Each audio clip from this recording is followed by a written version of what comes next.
Hello students मु आपण को बारिक एजुकेशन ले स्वागत जणाउछि। मु आज आपण मानक पय नै आछि कोन ना समय रो गोटे क्वेश्चन। प्रथमे मे तार सहज क्वेश्चन करबा तापर तार टिके डिफिकल्ट क्वेश्चन करबा। या पूर्व वीडियो रे मु ऑलरेडी हार रो क्वेश्चन मूलधन रो क्वेश्चन शुद्ध रो क्वेश्चन आ यार बेसिक मध्ये कहि दे छाछि। यदि आपण देखि नांदी तळे लिंक से क्लिक करी देखि देबे। चलंतु एबे हमें क्वेश्चन आड़ को जीवा। क्वेश्चन कौन देछि ना शतकड़ा वार्षिक 12 हार सरल सुधरे 1000 टंकार केते वर्ष समूल सुध 1600 टंका हेबो। एठी मेन इंपोर्टेंट हैला हमकु कोन पचारिछि। हमें देखि हमकु कोन पचारिछि ना केते वर्ष पचारिछि। हमकु ताने हम कोन टी पचारिछि बा समय पचारिछि। हम समय रो फार्मूला पकेई करिबा। एठी हमर तो हमें देखिसंती समूल सुध इता दे देछि। एटा मूलधन दे देछि सुध ही देनी। हमें समय रो सूत्र पके केमिति काढिबा ना प्रथम हमें सुध काढिबा तापर समय सूत्र पके की समय केते भारिबा हमें काढिबा। शुद्ध समान शुद्ध तो काढिबा शुद्ध समान समूल शुद्ध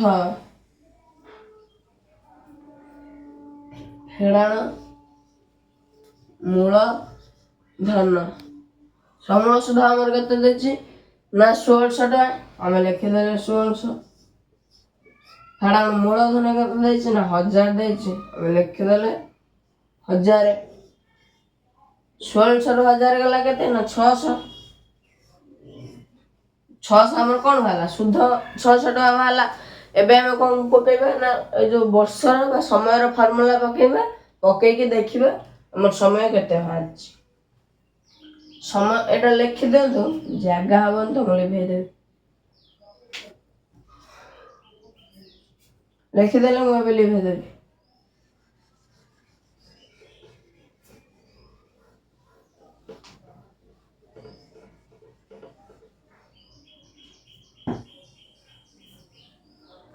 समय सूत्र बा टी समय को हमें कौन बंदी ना समय संकेत है टी समान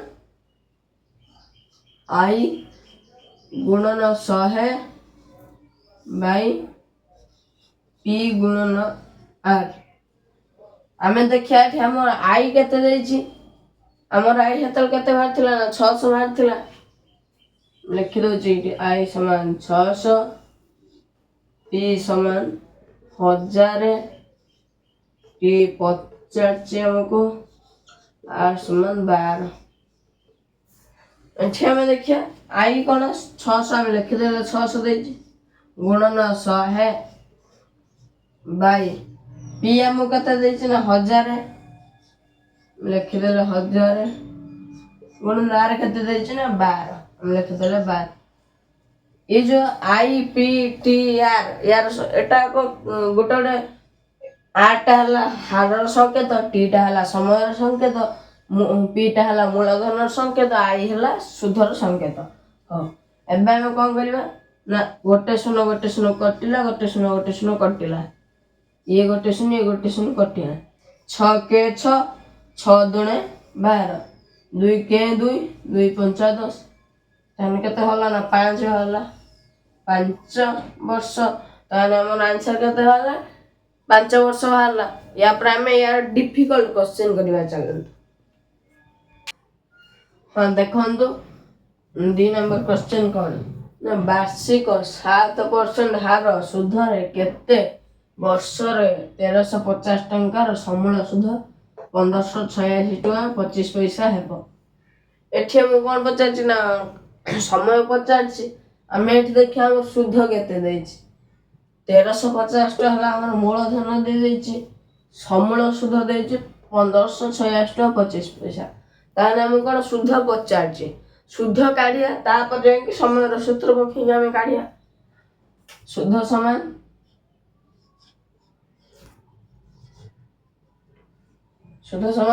रेट टे छोट हेला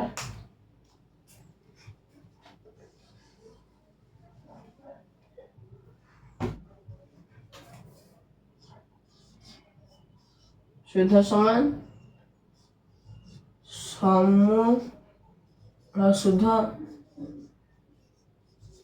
ଫେଡ଼ାଣ ମୂଳଧନ।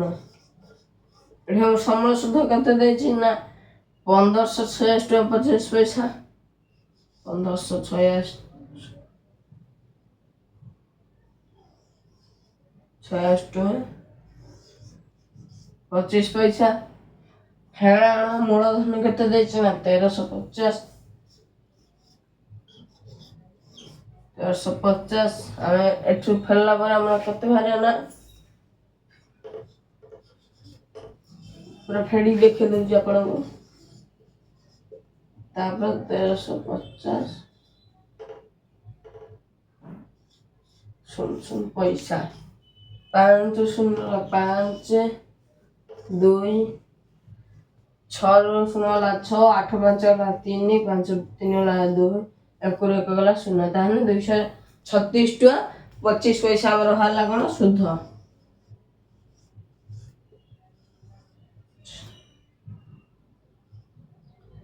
ଏତିକି ବାହାରିଲା ଆମର ସୁଧ ଏତିକି ବାହାରିଲା।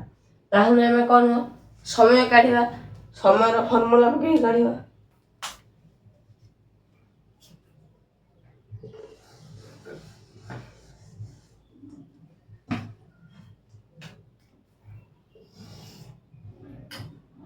T = କ'ଣ I ଗୁଣନ 100 ବାଇ P ଗୁଣନ R।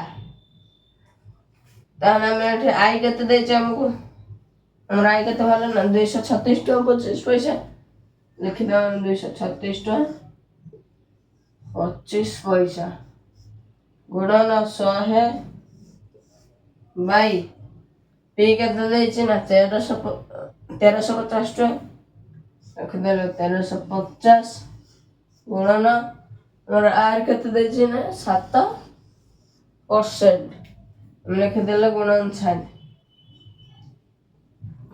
ଏଇଟା ଆପଣ ଲେଖିଦିଅନ୍ତୁ ଏଇ ସାଇଡ଼ଟା ମୁଁ ଲେଖିବି।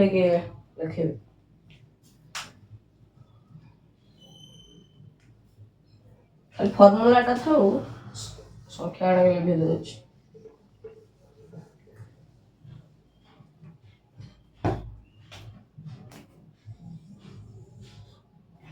ତାପରେ ଏଠି ଆମେ କ'ଣ କରିବା ନା ଯୋଉ 236.25 ଗୁଣନ 100 ଅଛି ଆମେ ତାକୁ କ'ଣ ଗୁଣିଦେବା। ଆମର ହେଇଯିବ କେତେ 236.25 100 ଗୁଣିଦେଲେ ଆମର ହେଇଯିବ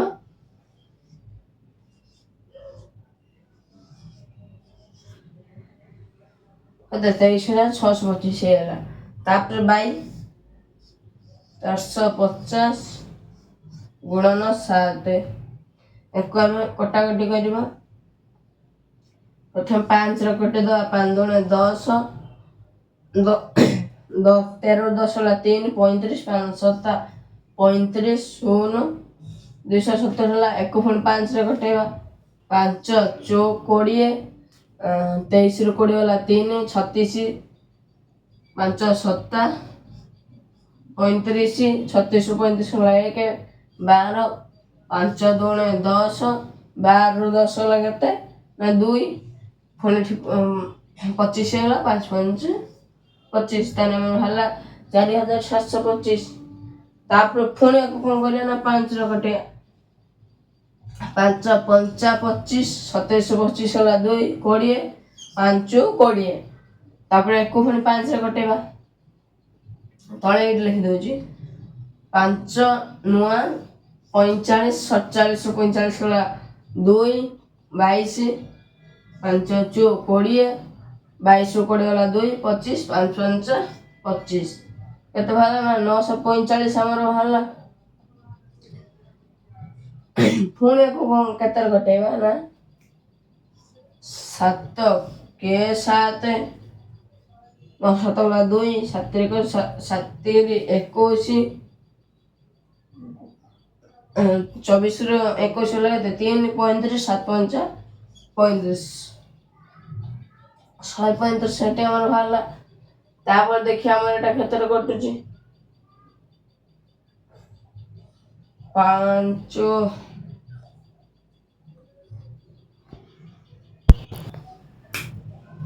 ହଁ ଏଇଟା ଆମର କେତେବେଳେ କଟୁଛି ନା 9 ରେ ଏବେ କଟୁଛି 9 କେ 9